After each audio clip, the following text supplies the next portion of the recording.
En esta clase vamos a considerar el tema tan importante para la fe cristiana como lo es la encarnación de Dios el Hijo. Y necesitaremos la ayuda del Señor para poder entender un tema tan profundo como este. Así que pidamos al Señor que nos ayude ahora en esta clase.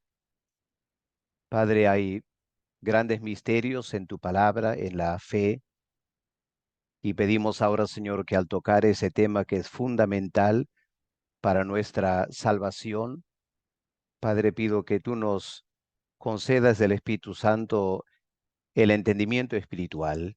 Y si hay cosas nuevas, Señor, que tenemos que revisar, pedimos, Padre, que tu Espíritu nos confirme la verdad y nos pueda guiar en el estudio de tu palabra, Señor, para que afirmemos la verdad que tú nos revelas en tu Hijo. Acompáñanos ahora, te pedimos, en el nombre del Señor Jesús. Amén. Muy bien, vamos a compartir entonces la pantalla con ustedes. La encarnación de Dios el Hijo. Confieso que uno de mis libros favoritos de todo tiempo es la obra de Atanasio, La encarnación del Verbo, escrito durante el siglo V en pleno debate cristológico en la iglesia primitiva. Creo que todo creyente debe a lo menos leer una parte de este libro para poder saborear la profundidad de los padres de la iglesia cuando manejaban ese tema tan interesante y a la vez importante para nosotros. Pero en este curso habrá que ser mucho más sencillo, así que permítame introducirlo de esta manera. Cuando leemos las profecías del Antiguo Testamento acerca del Mesías, si meditamos un momento, nos vamos a dar cuenta que el Mesías obviamente tiene que ser un ser humano, porque la palabra Mesías significa ungido. La idea es el Espíritu Santo lo unge para el ministerio. Evidentemente, el eterno Hijo de Dios, siendo plenamente Dios, no necesita la unción del Espíritu Santo para poder hacer lo que a él le corresponde hacer. Así que la misma palabra Mesías ya forzosamente nos lleva a considerar que el que vino aquí en la tierra era plenamente un ser humano. Lo misterioso, lo paradójico, es que al mismo tiempo el Antiguo Testamento indica que será mucho más que un ser humano, será un ser divino también. Si volvemos a Isaías 9, versículo 6, dice, un niño nos es nacido. Ahí está la humanidad de Cristo. Pero ¿cuál es su nombre? Admirable consejero, Dios fuerte, Padre eterno, príncipe de paz. Claramente títulos inapropiados para alguien que es solo un ser humano. Más claro todavía el Salmo 45 y el versículo 6, donde hay esta afirmación, tu trono, oh Dios, es eterno y para siempre. Ahí hablando del Mesías. Tu trono, oh Dios, es eternamente y para siempre. O el Salmo 110, el salmo que el Señor citó a los enemigos cuando él estaba aquí en la tierra para animarles a reflexionar y a conocerlo. Salmo 110, versículo 1, Jehová dijo a mi Señor, siéntate a mi diestra. Y como el Señor mismo aclaró, indicó, si David llama a esta persona Señor, que es la figura mesiánica, el hijo de David, si le llama Señor, claramente superior a David, indica que es un ser divino. Pero luego viene Jehová, dijo a mi Señor. Así que ahí tenemos entonces Dios el Padre y Dios el Hijo, el Señor de David. O el pasaje que comentamos en la clase anterior, Zacarías, el capítulo 13 y el versículo 7, donde Dios el Padre describe o llama al Mesías compañero mío. Compañero mío. una persona de la misma naturaleza que yo tengo, dice Dios el Padre. Este no es ningún ser angelical, por tan sublime que sea un querubín, un serafín, nunca sería apropiado describir un ángel, compañero mío. Así que estos versículos apuntan a la deidad del Mesías. Y nos plantea la pregunta, ¿cómo es esto posible? ¿Cómo puede ser al mismo tiempo humano y divino? Este es un tema que ha generado tanta conversación en el mundo teológico para poder aclarar qué es lo que la Biblia realmente enseña acerca de nuestro Salvador. Podemos empezar enfatizando la deidad de Dios el Hijo. El que se encarnó no fue Dios el Padre. El que se encarnó fue Dios el Hijo. Y Dios el Hijo es tan Dios como Dios el Padre. Comparten la misma naturaleza en todo sentido de la palabra.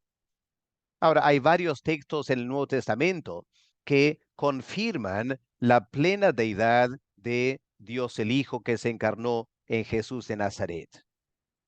Empecemos en Juan capítulo 1, versículos 1 al 3. En el principio era el verbo, y el verbo era con o hacia Dios, y el verbo era Dios. Esa tremenda afirmación al comienzo del Evangelio de Juan. El verbo era plenamente Dios. Este era en el principio con Dios. Era, ya existía. No que comenzó a estar con Dios. No, siempre estuvo con Dios el Padre. El versículo 18 de Juan capítulo 1 es muy interesante. En la Reina Valera, el versículo 18 dice, a Dios nadie le vio jamás. El unigénito Hijo que está en el seno del Padre, Él le ha dado a conocer. Esa frase, unigénito Hijo, en los manuscritos que se han descubierto en los últimos siglos, los manuscritos más antiguos, el texto en griego, han descubierto que lo que el texto realmente dice no es unigénito Hijo, sino unigénito Dios, como traduce la Biblia de las Américas, que pueden consultar. El unigénito Dios que está en el seno del Padre. Él le ha dado a conocer. Qué tremenda afirmación de la plena deidad que se encarnó en Jesús de Nazaret. O escuchemos lo que el apóstol Pablo escribe en Colosenses 2, el versículo 9. Porque en él habita corporalmente toda la plenitud de la deidad. Vamos a volver a este versículo en unos momentos, pero por mientras, solo para leerlo y recalcar, Pablo no dice en él habita corporalmente la deidad. Pablo dice en él habita corporalmente toda la deidad. Y para que quede absolutamente claro, Pablo dice en él habita corporalmente toda la plenitud de la deidad. No sé cómo algún autor del Nuevo Testamento podría recalcar con más claridad la plena deidad del Señor Jesús. O el libro anterior, la carta anterior, Filipenses 2, el versículo 6, el cual siendo en forma de Dios, no estimó el ser igual a Dios algo a que aferrarse. O lo que el Señor Jesús dijo en Juan 17, el versículo 5, cuando estaba por ir a la cruz y entregar su vida por nosotros, en esa gran oración sacerdotal, el Señor se dirige al Padre y le dice, ahora pues, Padre, glorifícame tú al lado tuyo con aquella gloria que tuve contigo antes que el mundo fuese. Ahí está, la plena deidad de Dios el Hijo que compartía la gloria con Dios el Padre antes de la fundación del mundo. Ahora tenemos que considerar la humanidad de Jesús. Aunque hoy en día nadie cuestiona eso, de todos modos vale la pena recalcar la manera que textos del Nuevo Testamento afirman la plena humanidad del Señor Jesús. Juan capítulo 1, versículo 14, aquel verbo fue hecho carne y habitó entre nosotros. Y Juan, que vivió con el Señor por 3 años, lo conoció de cerca, como quizás nadie más. Y él afirma aquí, aquel verbo se hizo carne, se encarnó y vivió con nosotros por 33 años, indicando claramente que no era ningún fantasma, no era ninguna manifestación momentánea, era una perfecta encarnación. O Romanos capítulo 1 y el versículo 3. El apóstol Pablo, empezando esta carta, dice, el Evangelio acerca de su Hijo, nuestro Señor Jesucristo, que era del linaje de David según la carne. En su naturaleza humana, ¿quién era? Él era del linaje de David. Claramente entonces un ser humano. Ya hemos leído Colosenses 2, versículo 9, donde Pablo dice que toda la plenitud de la deidad habitó corporalmente en un cuerpo verídico de carne y hueso igual que el nuestro. O miren cómo Juan empieza su primera carta, primera de Juan, capítulo 1, cuando tiene que defender esta doctrina de la humanidad del Señor Jesús. Escuchen cómo Juan lo expresa, primera de Juan 1, versículo 1. Lo que era desde el principio, lo que hemos oído, ya un sentido sensorial, hemos oído, un segundo sentido, hemos visto con nuestros ojos, un tercer sentido, lo hemos contemplado con nuestra mente, un cuarto sentido, palparon nuestras manos. Como el apóstol Juan, usando 4 frases para expresar la plena convicción de que Jesús de Nazaret era un ser humano igual que nosotros. Repito, hoy en día casi nadie cuestiona la humanidad del Señor Jesús.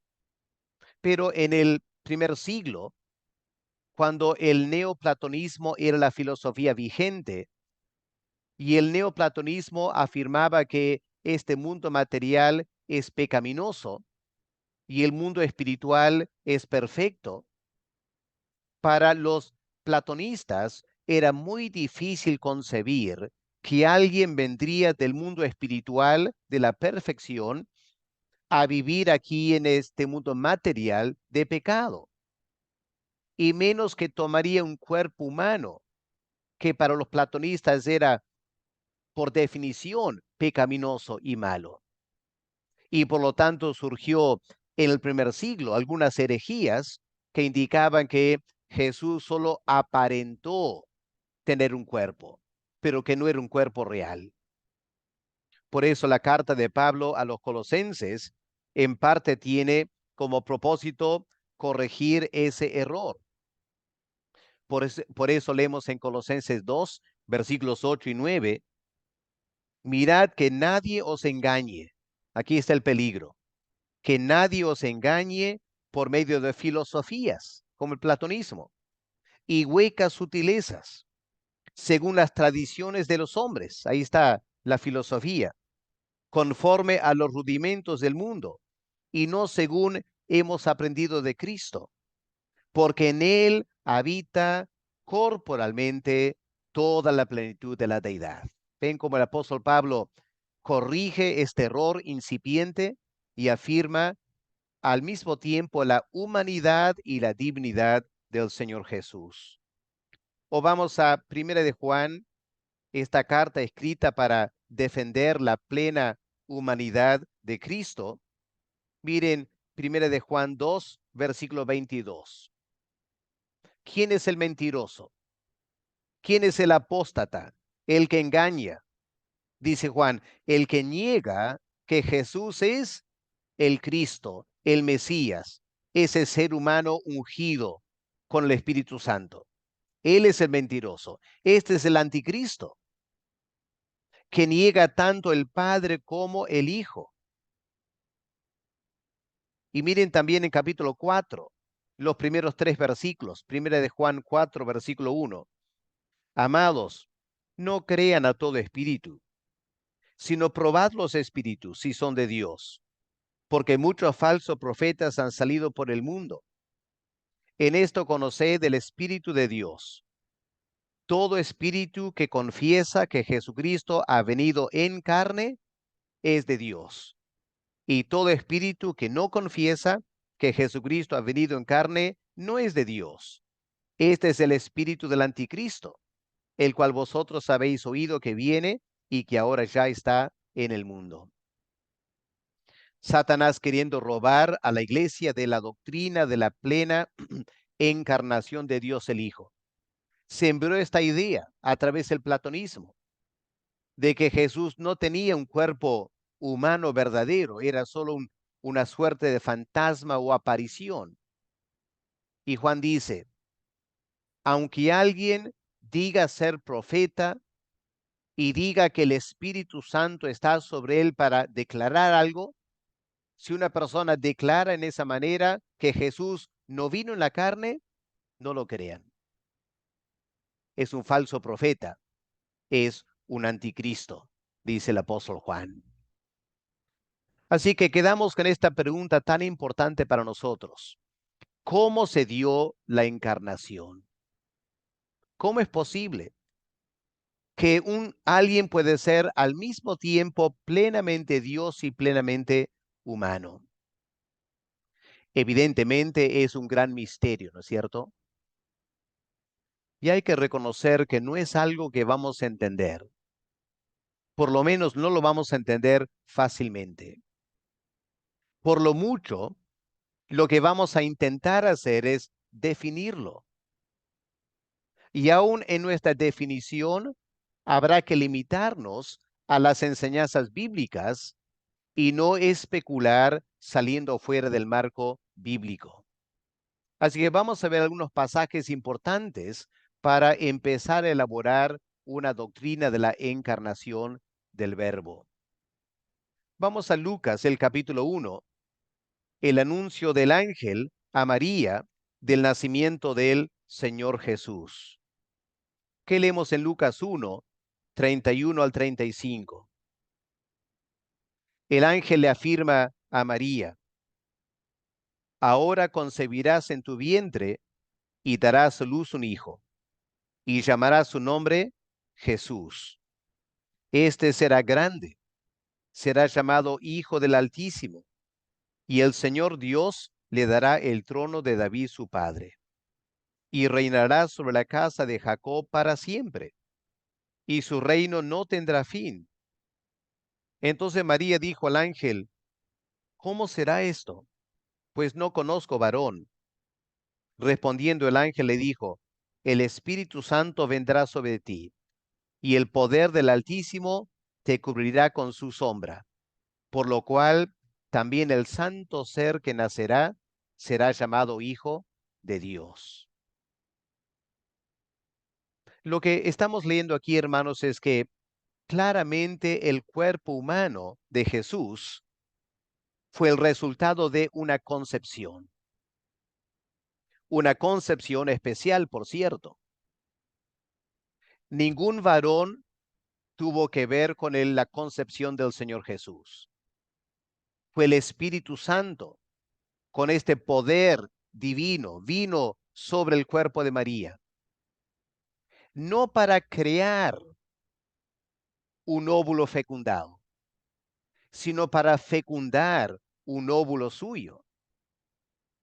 ¿Por qué decimos eso? En primer lugar, por el uso del verbo concebir.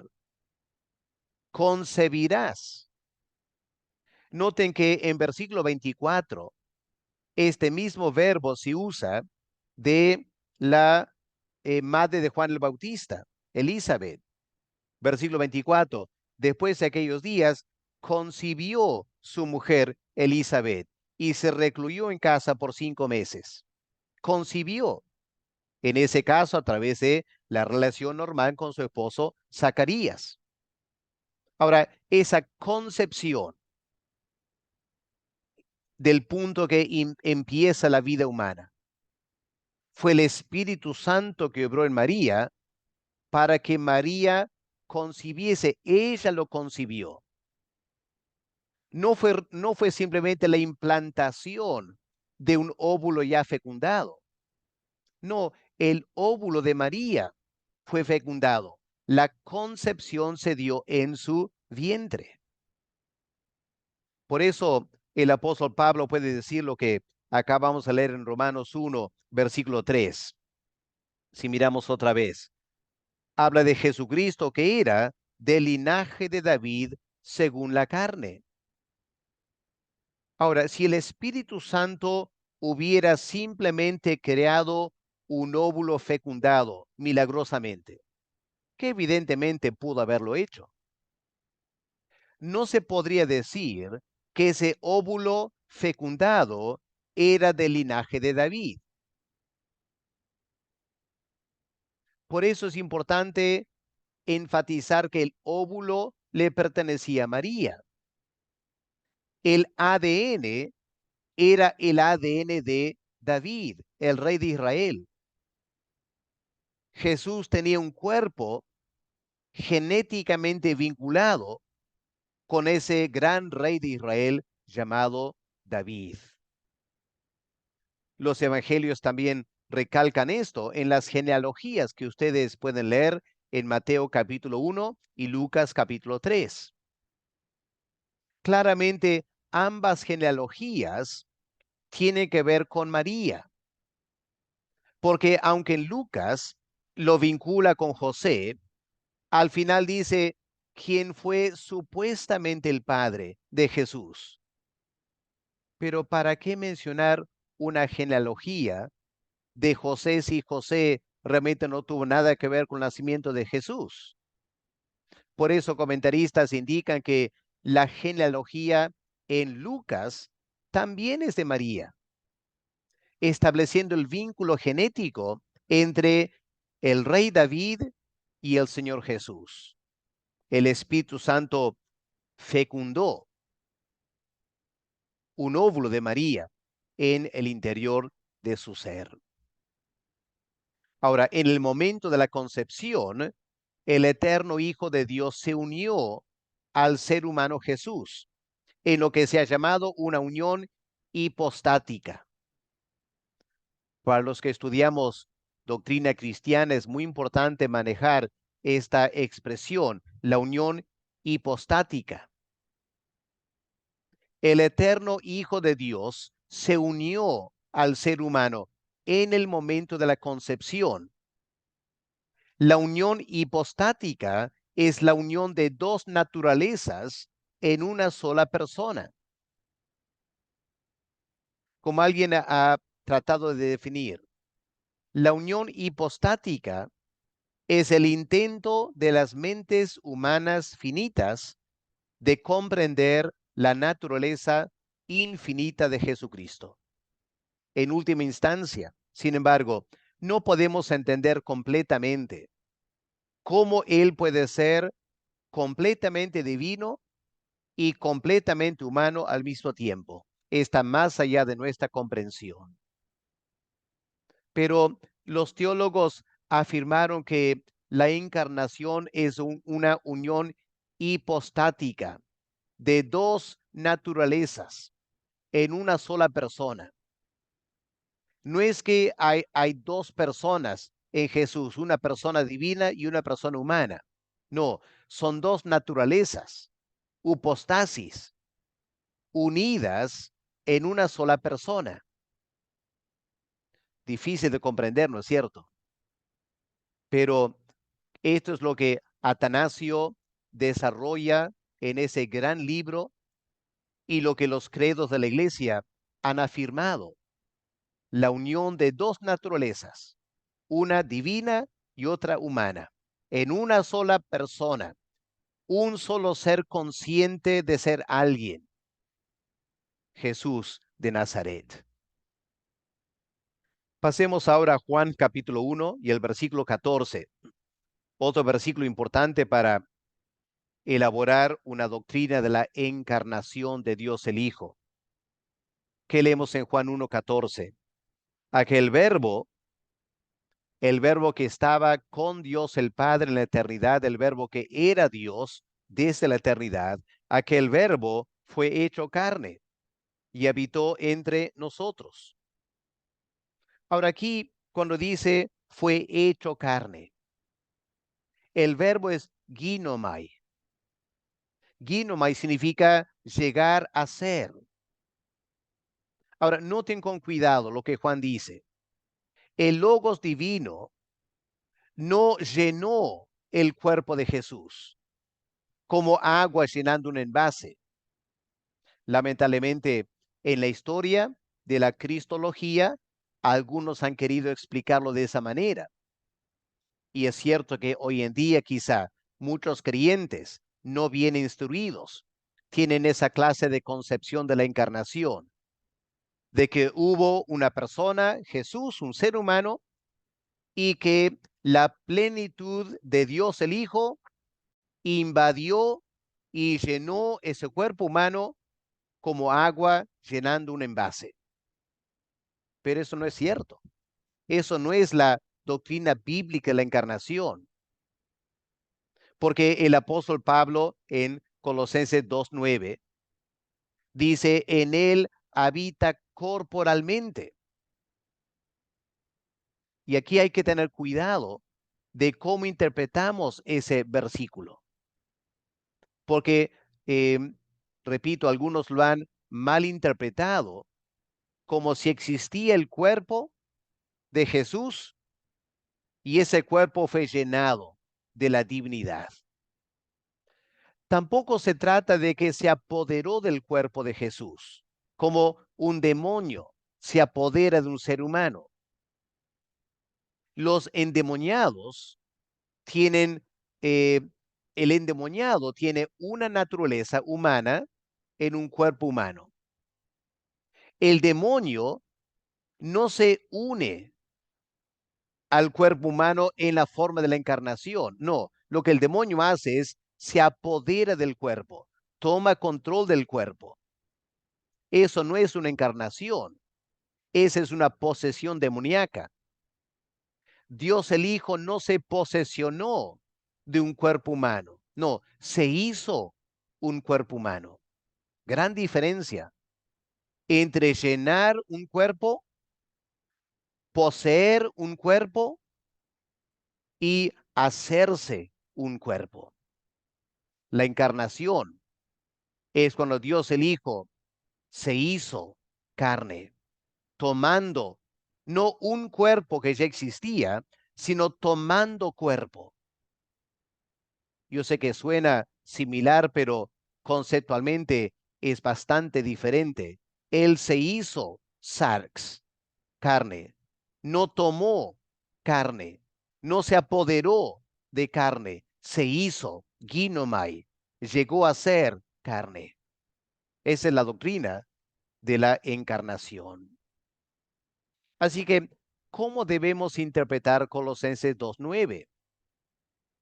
Que dice, en él habita corporalmente toda la plenitud de la deidad. Bueno, empecemos analizando el verbo habita. En griego es el verbo katoikeo.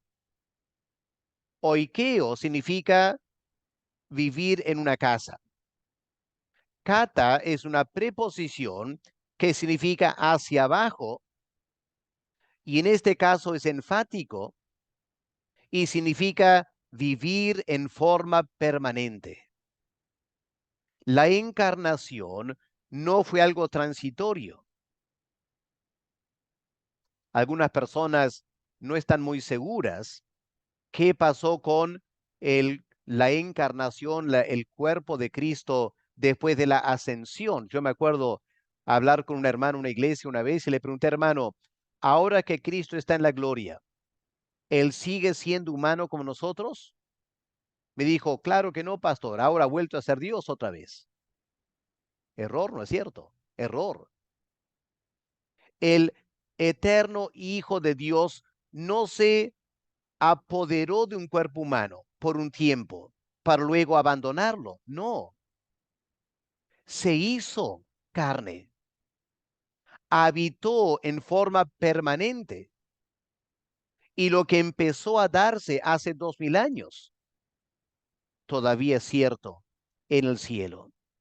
Sigue siendo el Dios encarnado y para toda la eternidad seguirá siendo el Dios encarnado por este verbo habitar en forma permanente. Y es interesante que Pablo aquí usa el verbo en tiempo presente. Pablo no dice, y recordemos que él está hablando después de la muerte, resurrección y ascensión de Cristo.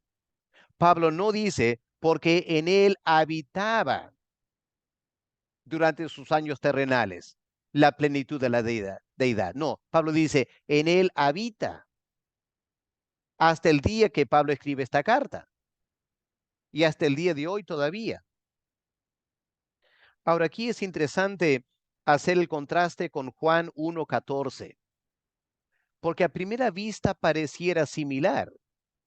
Juan 1:14, y aquel verbo fue hecho carne y habitó entre nosotros. En Colosenses, Pablo dice, habitó corporalmente. Aquí Juan dice, habitó entre nosotros. Pero cuando miramos el texto en griego, en Juan 1:14, nos vamos a dar cuenta que el verbo no es oikeo o katoikeo. El verbo es muy diferente, es skenoo. Y este verbo skenoo viene de la palabra skene, que significa una carpa, una tienda. El tabernáculo en el Antiguo Testamento se llamaba skene, por lo menos cuando se tradujo el Antiguo Testamento a la Septuaginta, skene, tabernáculo. Y aquí lo que Juan está diciendo es, aquel verbo fue hecho carne y habitó entre nosotros temporalmente como en un tabernáculo.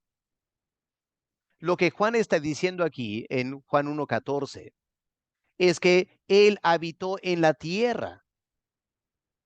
Eso claramente fue algo momentáneo, ¿no es cierto? Por 33 años Jesús habitó entre nosotros, pero ya no habita entre nosotros. Noten, Juan aquí no usa el verbo presente. Está hablando eh, del tiempo pasado, ¿no es cierto? Habitó en una carpa provisionalmente entre nosotros. La encarnación fue permanente, pero su morada en la tierra no fue permanente, solo 33 años. Y ahora está a la diestra del Padre. Y empezamos a notar, hermanos, la importancia del análisis del texto en griego para poder manejar bien el texto bíblico y no caer en algunos errores. Lo que Juan aquí está queriendo decir al usar este verbo que no, él está diciendo no simplemente que el tiempo de Cristo en la tierra fue limitado, sino que está haciendo una alusión a la experiencia de Israel en el Éxodo, cuando Dios habitó el tabernáculo entre el pueblo de Israel. Y aquí Juan está diciendo, por unos años, el eterno Hijo de Dios estuvo aquí en la tierra con nosotros. Ya no está. No ha dejado de ser encarnado. Solo ha dejado de ser terrenal. Ahora es celestial, pero la encarnación continúa. Así que dos sentidos diferentes entre Juan 1:14 y Colosenses 2, versículo 9. Recalcando, lo que tomó residencia en Jesús de Nazaret, lo que se hizo carne, fue toda la plenitud de la deidad. La palabra plenitud es la palabra pleroma, lo que se hizo carne. Fue la totalidad de la deidad, de la naturaleza divina en Dios el Hijo.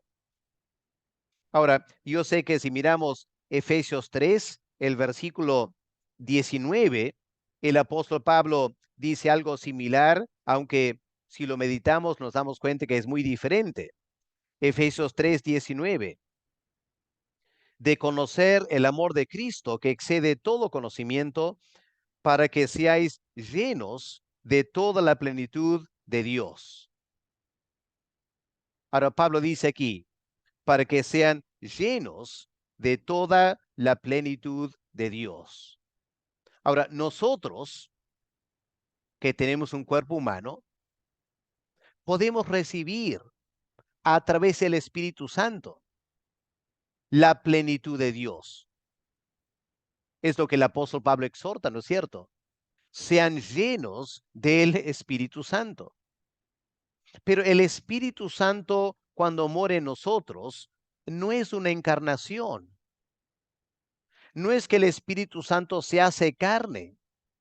No, Él mora en un cuerpo de carne del creyente. Así que cada creyente podemos recibir la plenitud de Dios, el Espíritu Santo. Pero solo Jesús de Nazaret tenía la plenitud de Dios encarnado en él. No llenándolo, sino encarnado en él. No tomando posesión del cuerpo y pudiendo a veces salir o perder esa plenitud, como nosotros a veces perdemos la llenura del Espíritu Santo, ¿no es cierto? Jesús jamás pudo perder la plenitud de Dios, porque la plenitud de Dios era Él.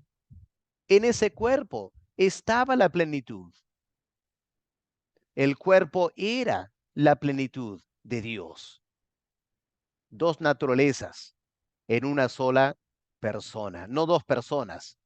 El Espíritu Santo en nosotros es una persona. Yo soy otra persona. Él mora en mí. Eso no es la encarnación.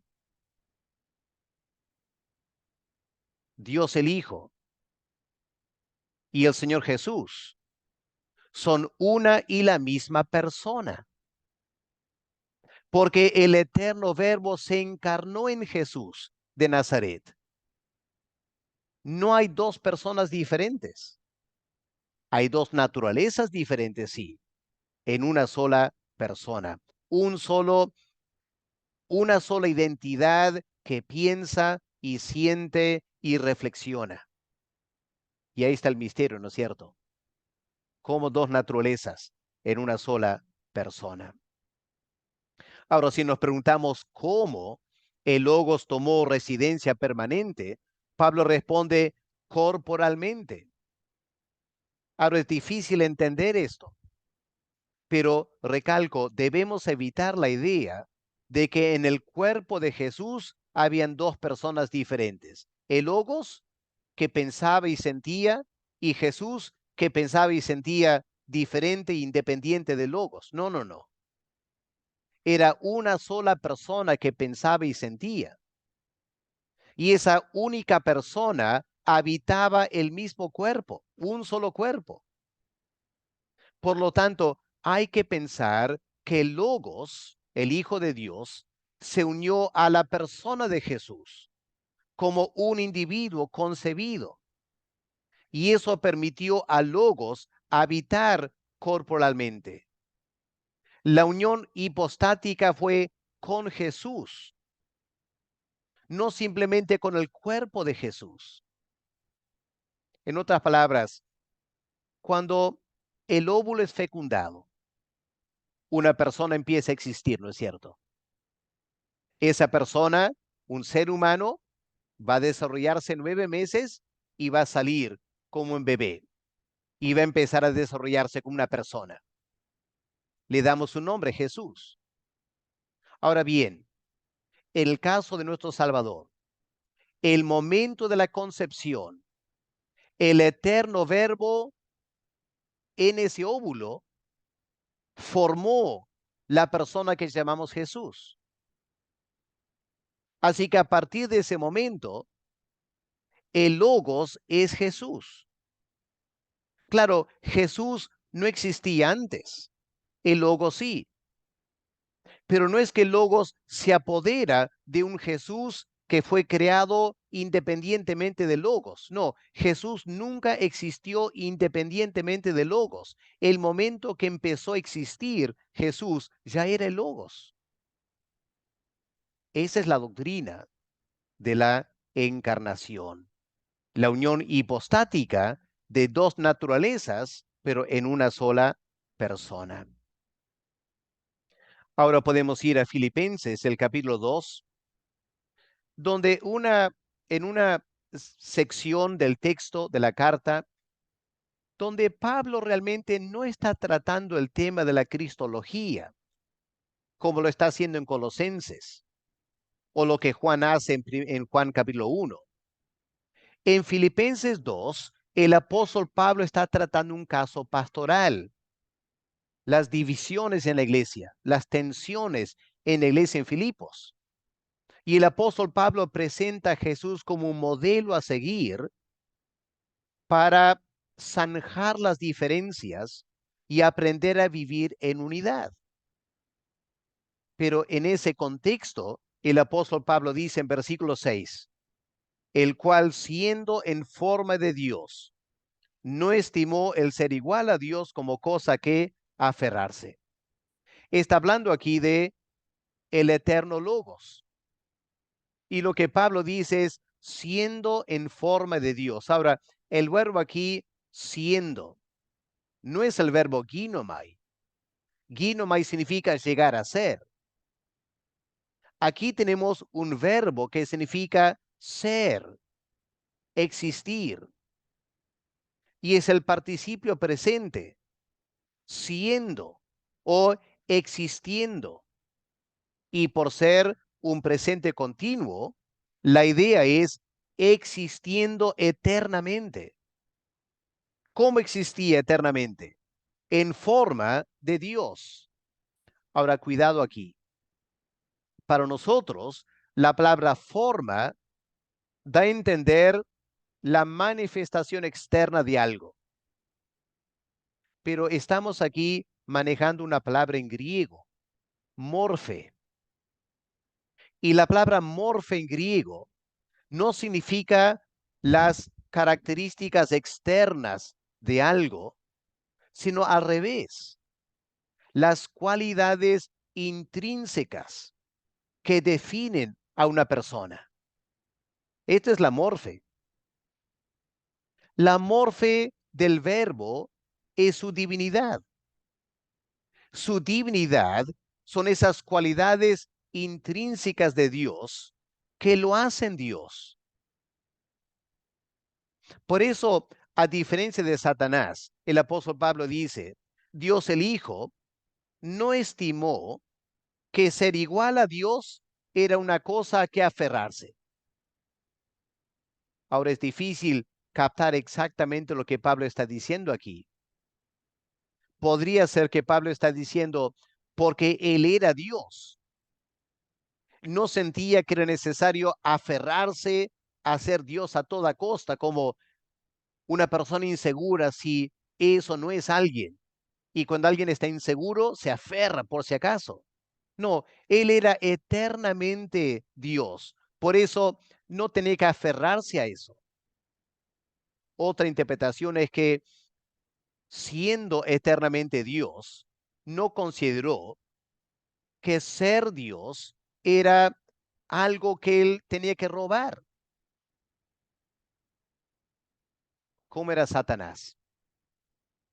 Satanás no era Dios, pero Satanás quería este premio de ser Dios y empezó a trabajar y a planear y estrategias queriendo aferrarse de lo que no era. Pablo dice, el Señor Jesús nunca tuvo ese sentir porque eternamente sabía que es Dios. Y ahí está la gran diferencia entre el Señor Jesús y Satanás, una de las grandes diferencias.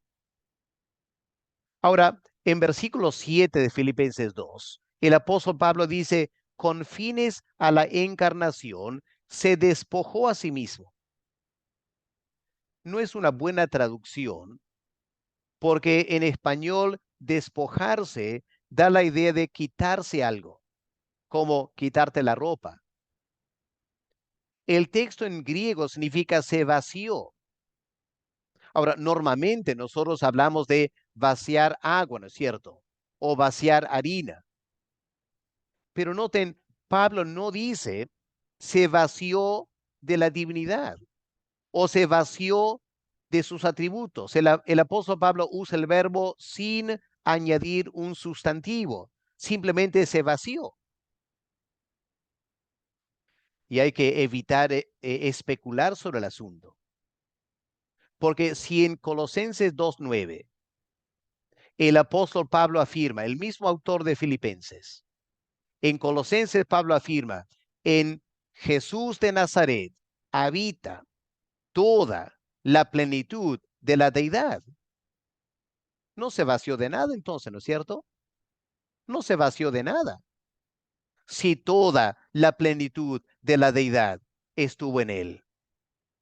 Así que hay que tener mucho cuidado con este versículo 7 de Filipenses 2. Nunca debemos pensar que al encarnarse, el Logos se despojó de algunos atributos divinos. Jamás. Porque si se hubiera despojado de algunos atributos divinos como la omnipresencia o la omnisciencia o la omnipotencia, dejaría de ser Dios. Y por lo tanto no sería Dios encarnado. Sería por lo mucho una parte de Dios encarnado.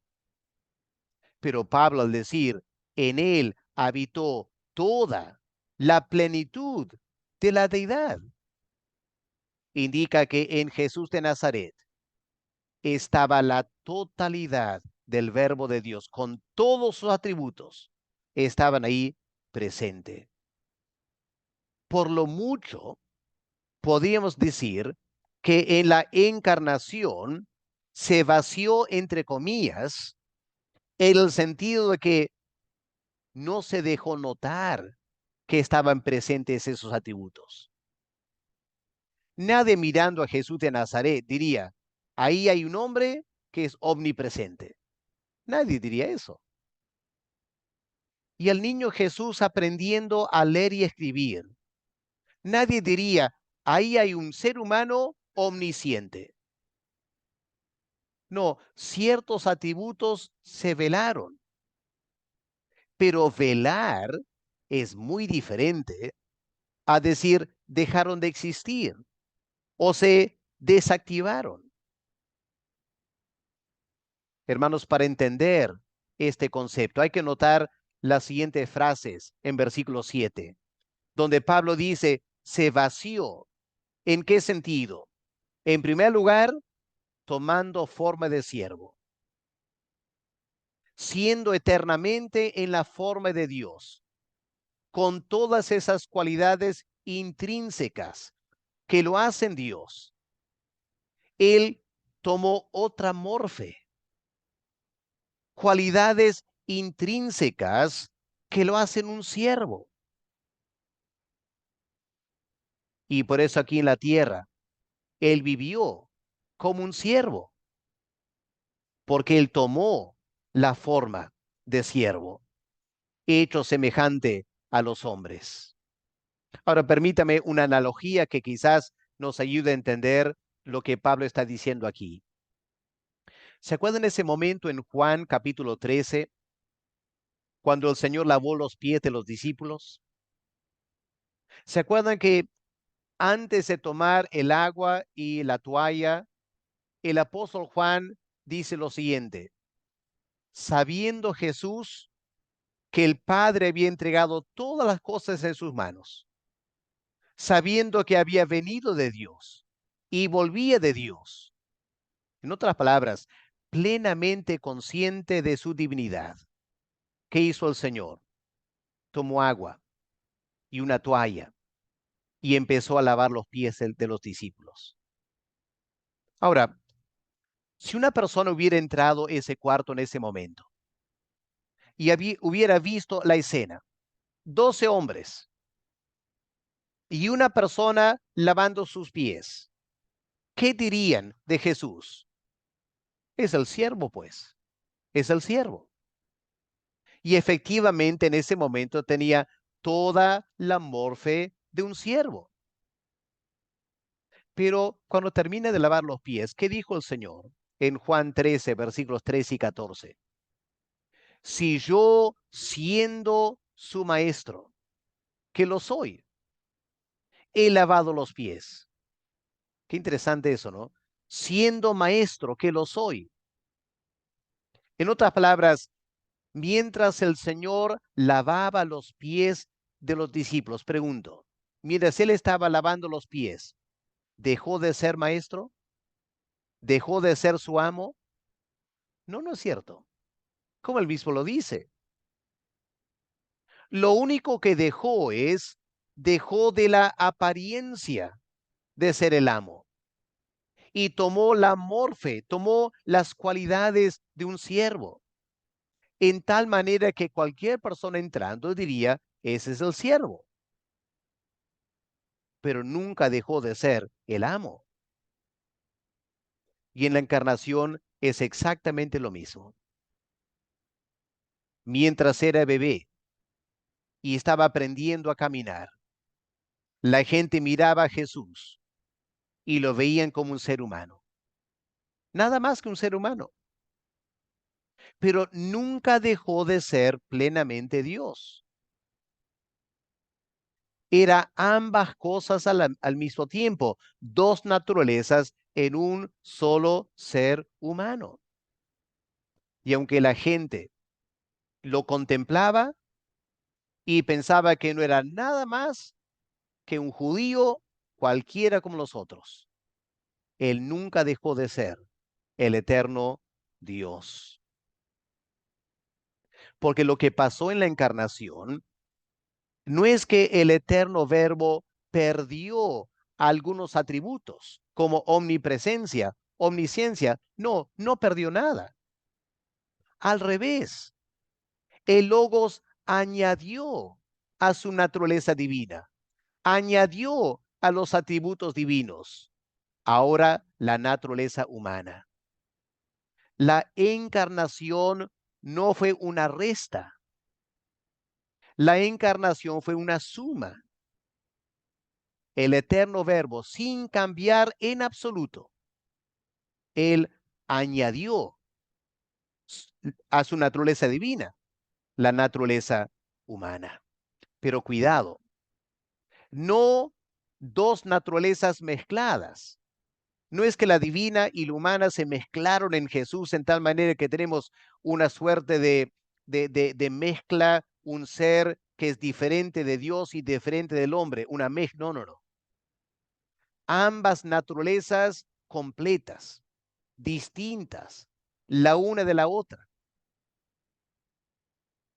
Por eso, en su naturaleza humana, Jesús fue consciente de aprender a caminar, de aprender a escribir, en su naturaleza humana. Y al mismo tiempo, en su naturaleza divina, Jesús seguía sosteniendo el universo. La naturaleza divina en él. Y Jesús consciente que lo estaba haciendo. Sostenía el universo al mismo tiempo que aprendía a leer y escribir. ¿Cómo entender eso? Pero es lo que la palabra de Dios nos enseña. Toda la plenitud de la deidad se hizo carne en Jesús de Nazaret. Una sola persona, dos naturalezas. Pero claro, la única persona que podía ver la totalidad de la naturaleza divina fue Dios el Padre. Nadie más lo pudo ver. Los demás solo vieron la naturaleza humana. aunque Juan, después de tantos años de conocer al Señor y reflexionar, termina diciendo, se hizo carne, sí, pero vimos su gloria. Había una gloria en él que los seres humanos no podían captar fácilmente, pero nosotros, que lo conocimos de cerca, vimos su gloria. La gloria del unigénito Dios, encarnado en Jesús de Nazaret. Así que aquí terminamos esta clase. Lo siento que ha sido rápido porque hay mucho más que comentar, cosas que eh, complementar, pero les animo que escuchen este video, mediten bien los versículos y luego piden a Dios que les dé más entendimiento. Y hay muchos libros como este de Atanasio que uno puede leer para profundizar los conceptos que aquí hemos presentado en forma resumida. Que Dios les bendiga, hermanos.